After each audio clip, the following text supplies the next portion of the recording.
Hello once again to the Cataclysm. This episode is dealing with the name that strikes fear in the hearts of men everywhere, the Antichrist. Who is he? Where should we look for him and when? We will be discussing who this figure is, what his purpose is in the world, when and where and why we should be looking for him. All throughout time, there has been mention of this figure.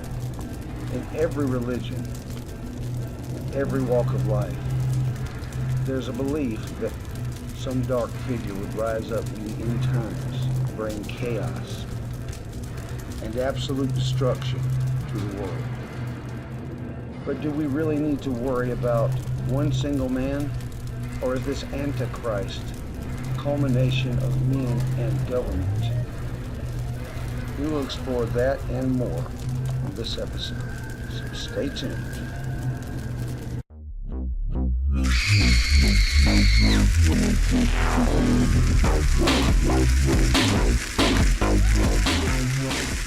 In the Bible, the Antichrist is referred to as many things: the man of sin, the son of perdition, the beast, the false prophet. If we go to 1 John chapter 2, verse 18, it says, "Little children, it is the last time, and as ye have heard, the Antichrist shall come. Even now are there many Antichrists, whereby we know that it is the last time." We've always assumed that the Antichrist is a man, or will be some dark figure, some singular entity, but I suggest something different. The Antichrist is a rule of government, a system, a large group of people who are working together against Christ in every way. The word Antichrist actually means opposing Christ. It's the antithesis of Christ. Anything that goes against Christ is Antichrist. It's no wonder in a society where prayer is being pushed out of schools and public squares and values are being condemned and all the evil is being boosted up, that Antichrist is on the scene.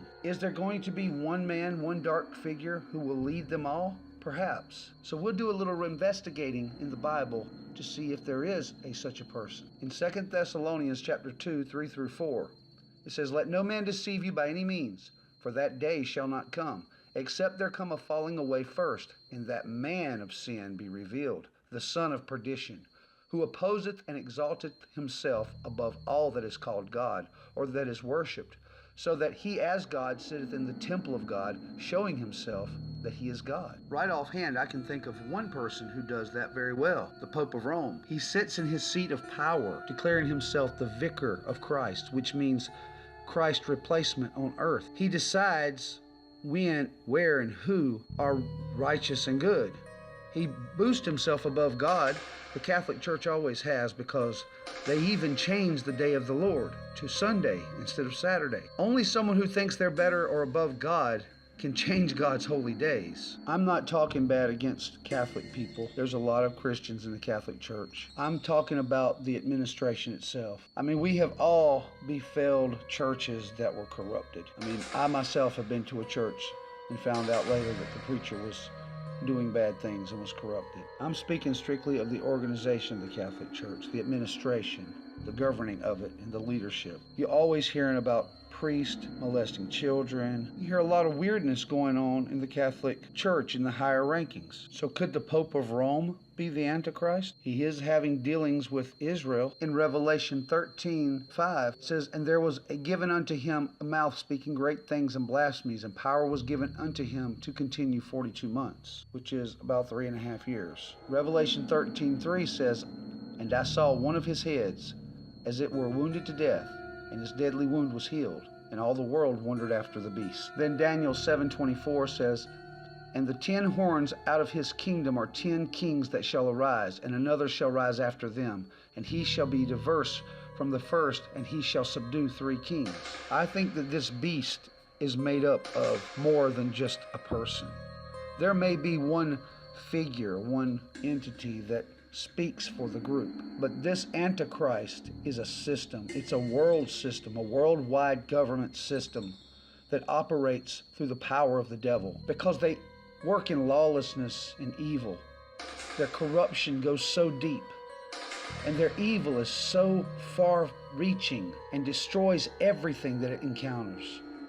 But it does it in such a way that people don't even see it. It's right in front of their eyes. The Bible talks about a man who would come as a lamb, speaking as a lion. Not to keep harping on the Pope, but this is the way I see it. He's a very humble, meek acting man, but when he speaks, his power reaches throughout the world. People listen to him. He has a great deal of power, calling himself the Vicar of Christ and sitting on his throne in the Vatican.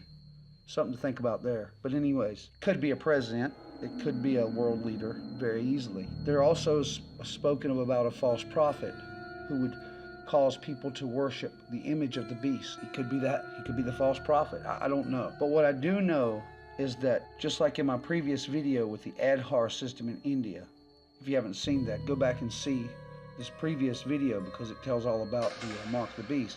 So with this Adhar system in India, moving throughout the world. It's supposed to go to China, and it's probably going to go to Russia. It's probably going to eventually make it here. You will have to take a retinal scan and a fingerprint scan, and you'll have to receive a card with a number, or you will be disenfranchised from society. You will not be able to buy or sell, and that is exactly what Revelation tells us will happen. And that's the mark of the beast, that a mark on your right hand or forehead that causes you not to be able to buy or sell. That's all we have to go on. So if we see that, and I'm not talking like, putting your fingerprint at work or your credit card at the bank. I'm talking about everything is connected to this. Everything, your whole life is wrapped around it. You can't do nothing without it. You're basically an outlaw if you don't have it.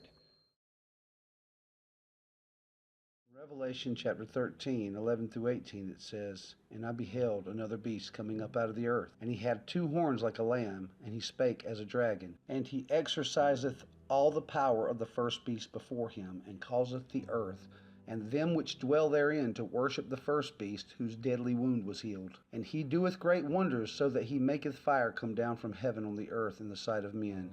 And he deceiveth them that dwell on the earth by the means of those miracles which he had the power to do in the sight of the beast, saying to them that dwell on the earth, that they should make an image to the beast, which had the wound by a sword, and did live. And he had power to give life unto the image of the beast, that the image of the beast should both speak, and cause that as many as would not worship the image of the beast should be killed.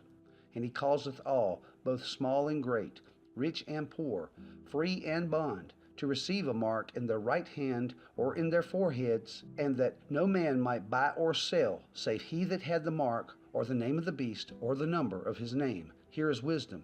Let him that hath understanding count the number of the beast, for it is the number of a man, and his number is 666. What is it about this number, 666, that connects the Antichrist to the mark of the beast? Well, if we look in the Bible in the Old Testament, there is a connection. It goes all the way back to King Solomon. If we read in 1 Kings chapter 11, it says, "But King Solomon loved many strange women, together with the daughter of Pharaoh, women of the Moabites, Ammonites, Edomites, Zidonians, and the Hittites. Of the nations concerning which the Lord saith unto the children of Israel, Ye shall not go into them, neither shall thy come in unto you, for surely they will turn away your heart after their gods." Solomon clave unto these in love, and he had 700 wives, princesses, and 300 concubines, and his wives turned away his heart. For it came to pass when Solomon was old, that his wives turned away his heart after other gods, and his heart was not perfect with the Lord his God, as was the heart of David his father. For Solomon went after Ashtaroth, the goddess of the Zidonians, and after Milcom, the abomination of the Ammonites. And Solomon did evil in the sight of the Lord, and went not fully after the Lord, as did David his father. Then did Solomon build an high place for the Cheremosh, the abomination of the Moab, in the hill that is before Jerusalem, and for Molech, the abomination of the children of Ammon. And likewise did he for all his strange wives which burnt incense and sacrificed unto their gods. And the Lord was angry with Solomon, because his heart was turned from the Lord God of Israel, which had appeared unto him twice, and had commanded him concerning this thing, that he should not go after other gods, but he keep not that which the Lord commanded. Wherefore the Lord said unto Solomon, For as so much as this is done of thee, and thou hast not kept my covenant and my statutes, which I have commanded thee, I will surely rend the kingdom from thee, and will give it to thy servant. And now back in 1 Kings chapter 10, verse 14, it said, Now the weight of gold that came to Solomon in 1 year was 666 talents of gold. If you go back and read chapter 10, and I'm not going to do that, you can go and look at it if you like. But in 1 Kings chapter 10, it talks about the Queen of Sheba and how she came down. She gave him gold, and all other kingdoms gave him gold because, of his wisdom and his popularity. But what it seems to me is this. King Solomon had an agenda. He started out a good king. God gave him wisdom and blessed him because he was righteous, and he followed God's commandments and statutes. But at some point, his fame and his notoriety got him a lot of money, a lot of gold, a lot of silver, and he had a lot of wives and concubines. And I guess the greed from the money and from all the women and the power, it all just went to his head. Solomon could have been some sort of Antichrist figure himself, and that may be where the connection is. In such a way. I mean, he may have started out good, but he went wrong, which is just like a lot of countries, a lot of people nowadays. The 666 talents of gold represents greed. It represents a king who has more than he needs, and he begins to fall away from God in such a way that he loses sight. And not only that, with that kind of money and that kind of power, imagine the evil you could rend on the world. So it could be this. The 666 in Revelation is referring to a group of people that has so much money that they have power and fame and notoriety in so much that they can manipulate government. They can manipulate kingdoms of the earth. And this, I believe, is the beast. And so again, with like the Adhar scanning system, it's a part of the beast system, because whoever had the money and the power to put this into place are the ones responsible for it. They're the beast. And I believe that this isn't just one country here. This is a conglomerate, a cabal, a group of people that has all the money and all the power. I don't want to start throwing names out there, but you can kind of get where I'm going with this. I mean, think about the central banks. Think about the very rich elite people of the earth who these 1%ers that control 90% of the world's financial situation. So I believe that if there is a singular person, a man of sin that would be revealed, I believe that he is not empowered of himself, but he's given power by the beast, by the system, by the group of people with all the money. And I'm going to prove that right now. This is where the answer is right here. And when it says, Revelation 13, it says, I stood upon the sand of the sea and saw a beast rise up out of the sea, having 7 heads and 10 horns, and upon his horns 10 crowns, and upon his heads the name of blasphemy. And the beast which I saw was like unto a leopard, and his feet was as the feet of a bear, and his mouth was the mouth of a lion. And the dragon gave him his power and his seat and great authority. Now listen carefully. As I saw one of his heads as if it were wounded to death, and his deadly wound was healed, and all the world wondered after the beast. And they worshipped the dragon. The dragon's the devil, which gave power unto the beast. And they worshipped the beast, saying, Who is like unto the beast? Who is able to make war with him? And there was given unto him a mouth, speaking great things and blasphemies, and power was given unto him to continue 42 months. That's the spokesman. That's the Antichrist. So think about what it's saying now. This system, like I said, whether it be Adhar or the rich elite or whoever it is, that's the beast. Okay? The dragon gives power to the beast because it's evil. The system's evil. So the dragon, the devil, gives power to the beast, and the beast gives power to the Antichrist, who speaks great things and blasphemies, and has power given unto him to continue 42 months, 3.5 years. And he opened his mouth in blasphemy against God, to blaspheme his name and his tabernacle and them that dwell in heaven. He says, And it was given unto him to make war with the saints and to overcome them, and power was given him over all kindreds and tongues and nations. And all that dwell upon the earth shall worship him, whose names are not written in the book of life of the Lamb slain from the foundation of the world. If any man have an ear, let him hear. He that leadeth into captivity shall go into captivity. He that killeth with the sword must be killed with the sword. Here is the patience and the faith of the saints. Now let's be clear on one thing. There are no saints walking the earth. Jesus has said that none is righteous, no, not one. The only way that you can be a saint, according to the Bible, is through acceptance and believing in Jesus Christ as your Lord and Savior. And by doing that, you are redeemed and made righteous through Him, through Jesus, through His works and what He did, not of ourselves. lest any man would boast. So when it's referring to the saints, it's talking about the saved Christians. There may be some that don't take the mark because they don't believe in it, that are not Christians, or for whatever reason. But the saints are the Christians, and when it says that he shall wage war against the saints, he's waging war against the Christians. Because when this Adhar thing or this mark comes to the United States, the country that has the most Bible-believing Christians that carry guns in the whole world, they're going to probably have to declare war on them to make them, or at least try to make them, take the mark. And the ones that don't, and most of them won't, there may be a few Christians who take the mark because they're backslidden or whatever. If it's even possible to do that, that's when they will be arrested, locked up, and possibly killed because they don't take the mark. So imagine if money has been taken out of the picture, and the only way you can buy or sell is having this card, this Adhar thing, this scanning, this microchip, whatever it is, and the only way you can buy or sell is to have that, and you don't have it, you can't even panhandle on the street because money's not any good anymore. What are you going to ask for? People can't use their card to buy you something because this thing is specific for individuals. That's to get, they'll say it's to get rid of, identity theft, and for a lot of people it's going to be a great system.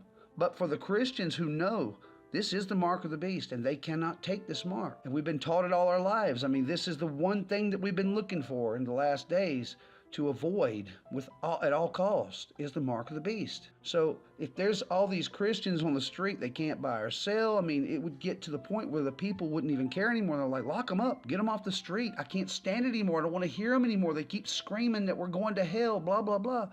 This is where people begin to turn their hearts against the Christians and become cold, because in their minds they're doing what's right for their families and their children, and all these other people are making it hard on them. So in the public's eye, it's not just the Christians getting locked up, it's anybody who refuses to take this mark or refuses to get on board of this new technology and this new system that's going to make everybody safe and everybody happy and everybody protected from identity theft, and crime is going to be at an all-time low, because I mean, without money, what are people going to steal? I mean, they can't steal your card because they got to scan their fingerprints and eyes. There's nothing they can do except cause trouble, to break in your house and steal your things. So those people will be rounded up and arrested because they will be outlaws. Even though Christians aren't thieves, I mean, there'll be a lot of people out there hungry and their children starving. I mean, there's going to be crime, whether it be from the Christians or not. There's going to be crime in the streets for those people that don't take the mark. That's all there's to that. So as we enter into these times, when you begin to see this thing emerge, resist it. Don't take this mark. I mean, it would be easy to say, oh, we got to do it. We have to do it because we can't eat, we can't feed our children all.